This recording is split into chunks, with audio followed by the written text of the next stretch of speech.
네, 안녕하세요. 주식은 역시 기리기리세 기리십니다. 안녕하세요, 여러분들. 아마 이번 주는 여러분들 많이들 힘드셨을 것 같은데요. 하지만 다음 주부터는 그래도 좀 괜찮아질 수 있을 것 같습니다. 빠르게 관련 내용 보도록 하겠습니다. 같이 공부하시죠. 렛츠 기릿! 자, 일단 어제 미국 증시 흐름을 보도록 할게요. 어제 미국은 대형 기술주를 포함해 대부분 업종에서 차익 실현 압박이 커지며 다시 또 빠지는 모습이 나타났습니다. 그래서 나스닥 같은 경우는 20일선이 깨져서 야, 이거 60일까지 한 번에 쭉 밀리는 거 아닙니까? 이러한 걱정이 나오고 있는데요. 아니 길이 근데 그 와중에 뭐 러셀 2000인가 걔네는 뭐 잘 나간다며. 하지만 그 친구마저 어제도 하락을 했습니다. 다만 이 와중에 증시의 핵심 축 중 하나라고 말할 수 있는 반도체, 여기에는 호재가 나왔는데요. TSMC의 호실적 발표로 AI 반도체 수요가 여전히 강하다, 이런 것을 확인할 수 있었고, 그래서 어제 증시가 안 좋은 와중에도 엔비디아는 2% 넘는 상승, 다른 반도체도 버티는 모습 나타냈습니다. 그렇다면 TSMC 실적이 어땠나 한번 보도록 하겠습니다. 어제 TSMC의 실적이 공개가 되었는데요. 순이익은 작년 동기 대비 36%가 증가했고요. 그리고 이 실적은 시장 예상치보다 더 좋았기 때문에 당연히 서프라이즈였다고 합니다. 그리고 올해 매출 가이던스도 상향했습니다. 3분기에는 약 224억 달러 이상을 기록할 것이라고 말을 하는데요. 참고로 작년에는 173억 달러를 기록했으니까 크게 성장한 걸 확인할 수 있습니다. 또한 콩콜에서도 수요가 너무 많아 25년까지 공급이 매우 타이트할 것, 이렇게까지 말을 했으니까 당연히 호재라고도 말을 해볼 수 있겠죠. 하지만 최근 들어 트럼프의 발언 때문인지 어제 TSMC는 조금 더 쉬어가는 모습을 나타냈습니다. 소폭 상승으로 마무리가 되었는데요. 하지만 조금 뒤에 우리가 이어서 보겠지만 바이든이 대선 주자에서 사퇴하고 새로운 주자가 들어오지 않겠습니까? 그러면은 또다시 야, 트럼프가 이길지 또 누가 이길지 모르겠다, 이런 얘기가 나오게 되고, 결국은 최근 들어 트럼프 때문에 빠졌던 친구들은 다시 또 회복할 수 있겠구나라는 생각을 해볼 수 있습니다. 그렇다면 관련된 내용을 봐야겠죠. 지난주 주말 큰 사건이 있었습니다. 바로 트럼프가 총알을 기적적으로 피한 날이 있었는데, 하지만 한쪽은 그 다음 이틀 뒤인가요? 갑자기 야, 요즘 진짜 걸리려고 해도 잘 안 걸리는 코로나, 이 코로나에 또다시 걸리는 모습을 나타내며 더 이상은 바이든이 끌고 나가기는 어려운 상황이 펼쳐진 걸 확인할 수 있습니다. 그러다 보니까 오바마 전 대통령까지 나서서 야, 이러다가 우리 다 죽는다, 바이든 너 잘했다, 사퇴해라, 요렇게까지도 말을 했다고 하는데요. 그리고 당연히 이런 이야기는 많이 나오고 있습니다. 민주당 내에서도 사퇴에 대한 압박이 나오고 있고, 든든한 우군이었던 낸시 펠로시 하원 의장까지 대선 출마를 강행한다면 하원 선거를 망칠 수까지 있다, 이렇게 경고를 했습니다. 그러다 보니까 오늘 장 출발할 때는 곧 설득할 것, 그 다음에 이제 장 중반에는 내일 아마도 사퇴를 발표할 것, 이런 얘기가 나오는 걸 확인했을 때 아마도 바이든은 이제는 좀 쉬러가지 않을까라는 생각을 해봅니다. 자, 그렇다면 이제 상황이 좀 바뀌게 되겠죠. 개인적으로 이런 생각을 했습니다. 자, 총알이 지난주에 귀를 스치면서 트럼프 시대가 왔습니다. 그런데 여기서 조금 더 생각을 해볼 거는 그냥 그대로 우리가 좀 시간이 지나서 바이든 대 트럼프의 대선이 있었다고 하더라도 트럼프가 조금 더 유리한 상황 아니었겠습니까? 하지만 이번에 총알이 지나가면서 바이든이 낙마하게 되는 결과를 낳았는데, 하지만 여기서 새로운 친구가 또 등장하면서 혹시나 그 친구가 인기를 끌면서 이제 미국에서 민주당이 또다시 이긴다, 만약 그런 모습이 나타난다면은 지금 봤을 때는 트럼프에게 정말 비장의 한발, 뭐 이러한 총알이라고 말할 수 있는데, 하지만 그때 가서는 트럼프를 오히려 대통령에서 떨어뜨릴 수 있는 그러한 한 발이 될 가능성도 있어 보입니다. 과연 그 총알은 어떤 결과를 낳을지 한번 보도록 하고, 그리고 이제 민주당에서도 또 반격의 카드를 꺼낼 겁니다. 이때까지 트럼프가 바이든을 압박했던 게 뭐였죠? 맞습니다. 대부분 나이였죠. 하지만 이제 민주당에서 새로운 주자가 올라오면은 오히려 나이 많은 사람은 또 트럼프가 될 것 같고, 그렇다면 또다시 상황이 분명 역전될 가능성도 있겠죠. 그리고 또 그런 상황이 펼쳐진다면은 최근 들어 트럼프 관련주가 많이 오르지 않았겠습니까? 이 친구는 조금 조정을 받을 수 있고, 하지만 그 반면 민주당 관련주, 그리고 오늘은 마리아나 관련주가 막 올라가는 모습을 나타내더라고요. 그러한 모습도 아마 당분간은 나타날 수도 있어 보입니다. 그리고 반도체도 마찬가지겠죠. 트럼프 때문에 빠진 거 아마도 다음 주쯤에는 회복하지 않을까라는 생각을 해볼 수 있겠네요. 다음입니다. 자, 이것도 꽤나 중요하겠죠. 2차전지 우리가 이제 진짜 볼 필요가 있나 라는 생각을 해봅니다. 한번 보도록 할게요. 자, 일단 개인분들이 2차전지를 지속적으로 매수하고 있다는 소식입니다. 이번 주 내내 개인들이 트럼프 때문에 주가가 쭉쭉 빠지는 2차전지를 사들이고 있다는 이야기가 나왔고요. LG엔솔만 무려 1,000억 원이나 매수하고 있다고 합니다. 또한 외국인과 기관도 이제 종목은 좀 다르긴 하지만 2차전지 비중을 늘리는 모습을 나타내고 있는데요. 이번 달 들어 에코프로 BM에 몰린 외국인 자금이 500억, 에코프로는 600억, 이런 식으로 매수를 하고 있고, 그리고 최근 들어 ESS 관련 기대감도 나오지 않겠습니까? ESS를 중심으로 배터리 공급이 확대가 되고 있는데, 미국 내 중국 관세율이 확대되는 것에 따라 대형 프로젝트들의 수주가 기대가 되는 상황이라고 합니다. 그렇다면 어떤 종목을 우리가 봐야 되는가? 2차전지 섹터의 반등 포인트는 LG 엔솔이 될 수 있다, 이런 얘기가 나오며 오늘 3%나 급등하는 모습을 보여주고 있는데요. 그런데 만약에 지금 상황은 트럼프 대통령의 악재가 지금 반영되고 있는 주가 아니겠습니까? 그런데 설령 이제 트럼프가 된다고 하더라도 악재 해소다라는 얘기를 해볼 수 있고, 혹시나 만약에 민주당이 이긴다, 그러면은 좀 투자 심리가 개선이 될 수 있겠죠. 이번에 지금이 바로 2차전지의 바닥일지 한번 고민이 필요한 자리라고 생각됩니다. 주말에 한번 확인해 보시기 바래요. 다음입니다. 트럼프, 미국 내 차 생산 확대할 것. 트럼프 전 대통령이 취임 첫날 전기차 의무 명령을 끝내고 미국 자동차 산업을 구하겠다고 밝혔습니다. 과거에도 그는 해당 명령은 자동차 배출가스 기준을 강화하는 것으로 사실상 전기차 구매를 강요하는 명령이다, 이러한 비판을 했었는데요. 그런데 이거를 바로 없애겠다라고 말을 했고,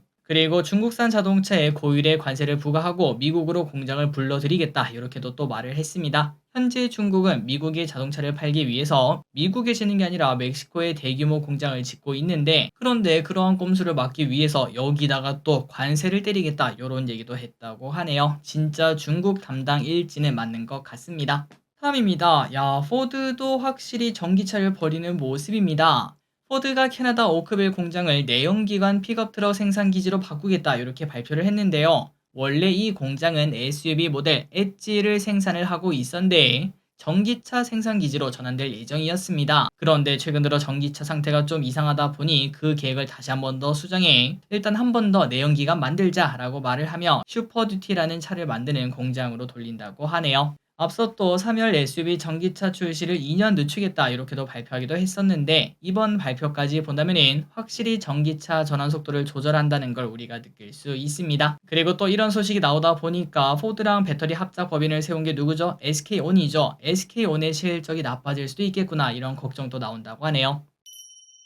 다음입니다. 52주 신고가 기업을 보도록 하겠습니다. 자, 아무도 관심 없지만 계속 올라가는 친구가 있네요. 바로 리치. 자, 그렇다면 리치가 도대체 뭔가, 먹는 과자가 딱 떠오르시는 분들도 계시겠지만 부동산에 투자하는 상품이라고 생각하시면 됩니다. 자, 예를 들어 A라는 업체가 있다고 할게요. 그 A가 건물을 사서 운영을 하고 있습니다. 그리고 그 건물을 바탕으로 우리에게 리츠를 만들어서 파는 거죠. 님들, 이 리츠 사면은 건물 산 거랑 비슷하게 나중에 우리가 만약에 이 건물 팔았을 때는 배당금도 크게 주고 매달 나오는 월세도 님들한테 배당으로 줄게. 그러니까 님들은 작은 돈, 왼쪽에 보다시피 5,000원 아니겠습니까? 정말 작은 건물 한 조각을 사는 거야, 요렇게 생각하시면 될 것 같습니다. 자, 그러니까 이 리츠 어디랑 관련이 있을까요? 맞습니다. 부동산 경기랑 밀접한 영향이 있겠죠. 그런데 최근 들어 금리 인하 기대감이 나오다 보니 왼쪽에 보다시피 SK 리츠의 가격은 한 달 새 20%가 넘는 상승을 나타내고 있습니다. 다음입니다. 어제 우리가 아나페스라는 기업을 봤었죠. 그 목표가가 엄청나게 높았던 기업인데, 그런데 그 친구에 이어서 목표가가 2배에 가까운 친구를 보도록 하겠습니다. 그 친구 이름은 바로 코미코.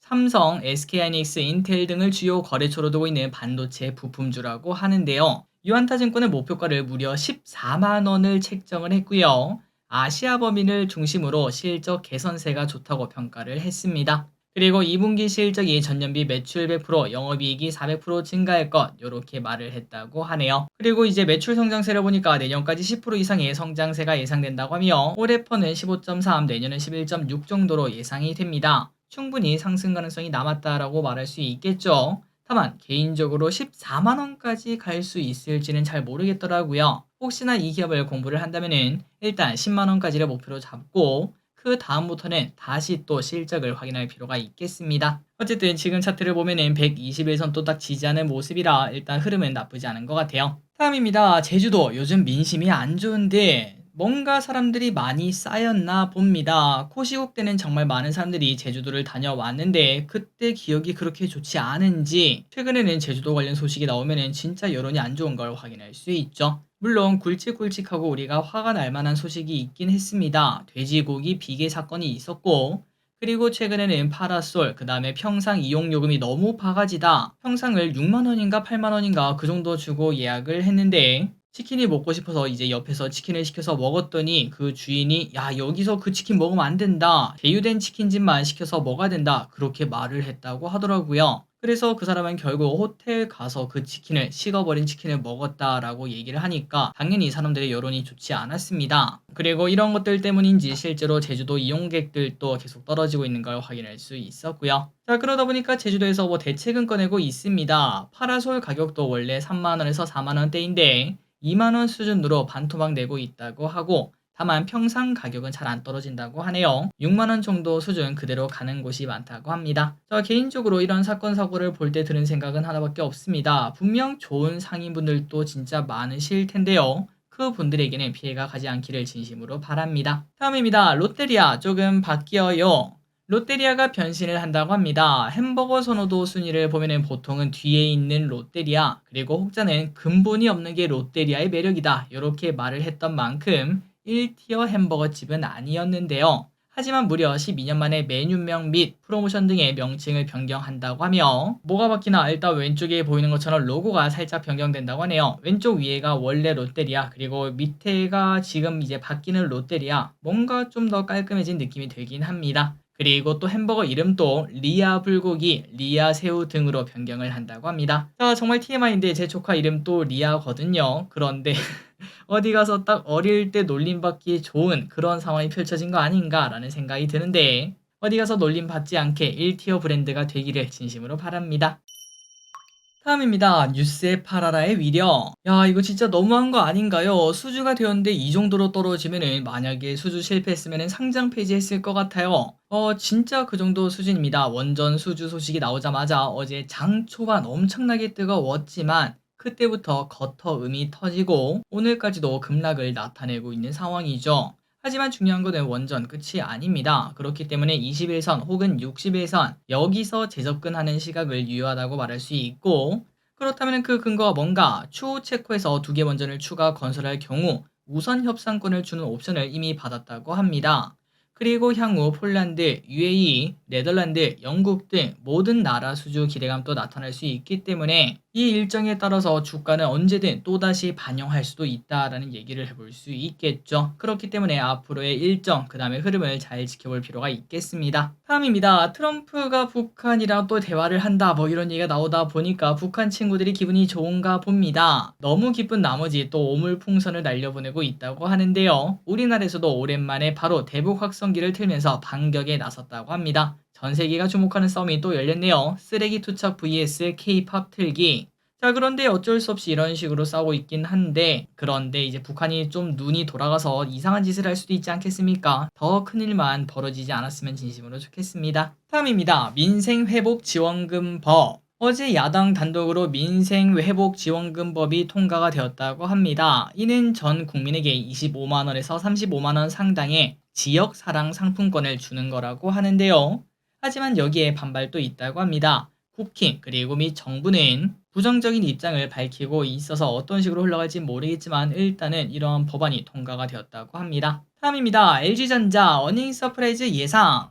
최근 3달 삼성전자도 뭐 나쁘지 않은 흐름을 나타냈는데요. 그보다 좋은 녀석이 있었습니다. 바로 이름도 비슷한 LG전자. 요즘 왕꿈틀이 무빙을 보여주고 있는 모습이죠. 최근 매동을 봐도 외국인의 매수가 엄청납니다. 진짜 엄청나게 매수를 하고 있는데 그 이유가 뭔가 봤더니 KB증권의 리포트에 따르면은 어닝 서프라이즈가 예상이 된다고 합니다. 그리고 지금 LG전자는 가전만 파는 게 아닌가 이제 아니라고 합니다. 스마트 팩토리 사업이 본격화되고 있다는 평가를 받는다고 하네요. 그렇다면 실적은 어떨까요? 대략 매년 5에서 10% 정도 상장을 한다고 하는데 올해 퍼는 10, 내년은 8 정도라서 충분히 매력이 존재하고 있습니다. 그리고 증권가의 목표가 평균은 14만 2천원, 지금부터 한 20% 정도 수익을 기대하면서 접근을 해볼 수 있겠네요. 다음입니다. 유럽에서 규제가 시작됩니다. 유럽에서 다음 달부터 AI 규제법을 시작한다고 합니다. 이는 세계 최초의 규제라고 하는데요. 일단 내용을 보면은 생체 정보 수집 제한, 투명성 강화 등이 목표라고 하며 그리고 자율적인 미국보다는 당연히 엄격하다고 합니다. 자, 그런데 우리가 이걸 봤을 때 위령을 보면은 보통 챗 GPT 등은 큰 문제가 없겠다라는 생각이 드는데 신경 쓰이는 산업이 딱 하나 있다고 하죠. 바로 의료 AI.